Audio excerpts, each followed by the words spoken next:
Lo zafferano contiene 3 principi attivi importantissimi: le crocine, le pirocrocine e il safranale.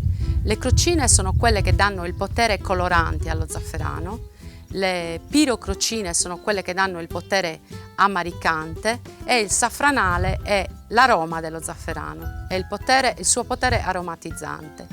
Lo zafferano è una spezia che ha una triplice attitudine.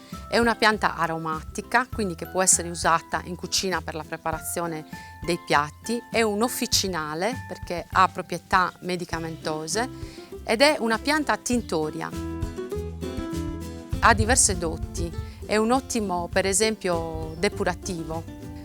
Contiene molte vitamine, soprattutto del gruppo B1 e B2 e quindi è importantissimo per la crescita.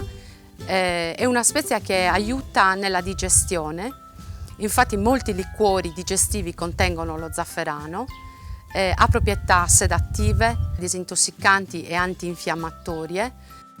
Lo zafferano è una spezia che stimola anche la creatività perché può essere utilizzato per fare cose diversissime, dai purpurri all'acqua di colonia, alle saponette profumate, alle candele.